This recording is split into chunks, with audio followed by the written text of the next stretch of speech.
کریم صلی اللہ علیہ وسلم بنی نوع انسان کے لیے اللہ کے آخری نبی ہیں اور آپ پر نازل ہونے والی کتاب قرآن مجید اللہ تعالیٰ کی آخری کتاب ہے، لہٰذا نبی کریم صلی اللہ علیہ وسلم کی پاکیزہ زندگی امت مسلمہ کے لیے تا قیامت واجب الاتباع، رشد و ہدایت کا ابدی سرچشمہ اور ذریعہ نجات ہے۔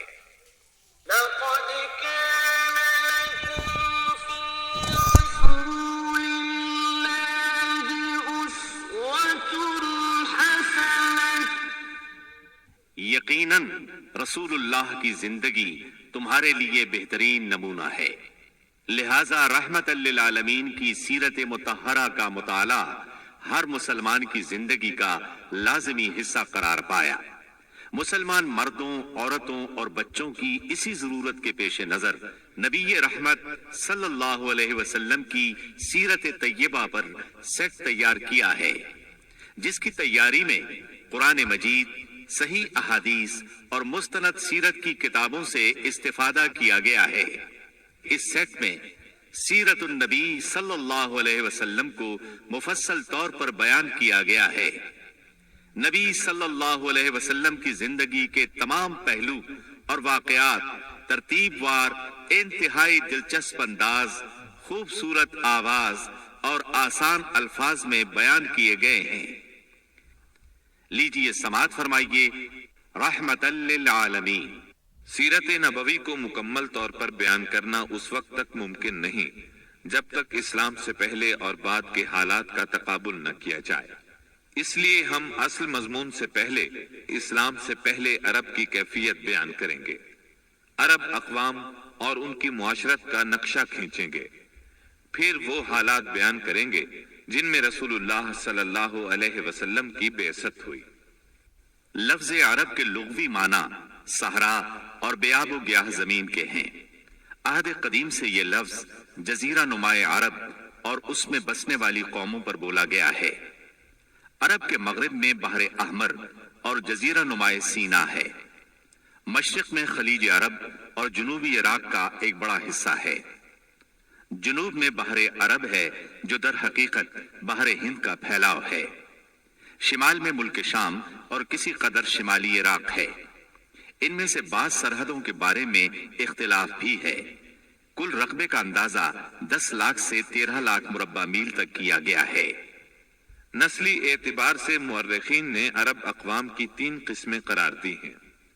نمبر 1، عرب بائدہ، یعنی وہ قدیم عرب قبائل اور قومیں جو بالکل ناپید ہو گئیں اور ان کے متعلق ضروری معلومات بھی دستیاب نہیں، مثلاً عاد، سمود، تسم، جدیس، عمالقہ وغیرہ۔ نمبر 2، عرب عاربہ، یعنی وہ عرب قبائل جو یارب بن یشجب بن قحطان کی نسل سے ہیں، انہیں قحطانی عرب کہا جاتا ہے۔ نمبر 3، عرب مستعربہ، یعنی وہ قبائل جو سیدنا اسماعیل علیہ السلام کی نسل سے ہیں، انہیں عدنانی عرب کہا جاتا ہے۔ عرب عاربہ یعنی قحطانی عرب کا اصل گہوارہ ملک یمن تھا۔ یہیں ان کے خاندان اور قبیلے مختلف شاخوں میں پھوٹے، پھیلے اور بڑھے۔ ان میں سے 2 قبیلوں نے بہت شہرت حاصل کی۔ ایک ہمیر، جس کی مشہور شاخیں زید الجمہور، قزاع اور سکاسک ہیں۔ دوسرا کان، جس کی مشہور شاخیں ہمدان، انمار، مزہج، تے، کندہ، لخم، جزام، ازد، اوس، خزرج اور اولاد جفنا ہیں، جنہوں نے آگے چل کر ملک شام میں بادشاہت قائم کی اور آل غسان کے نام سے مشہور ہوئے۔ عرب مستعربہ کے جد اعلیٰ سیدنا ابراہیم علیہ السلام اصلاً عراق کے ایک شہر اور کے باشندے تھے۔ یہ شہر دریائے فرات کے مغربی ساحل پر کوفے کے قریب واقع تھا۔ اس کی کھدائی کے دوران میں جو کتبے برآمد ہوئے، ان سے اس شہر کے متعلق بہت سی تفصیلات منظر عام پر آئی ہیں، اور سیدنا ابراہیم علیہ السلام کے خاندان کی بعض تفصیلات معلوم ہوئی ہیں۔ نیز ملک کے دینی اور اجتماعی حالات بھی سامنے آئے ہیں۔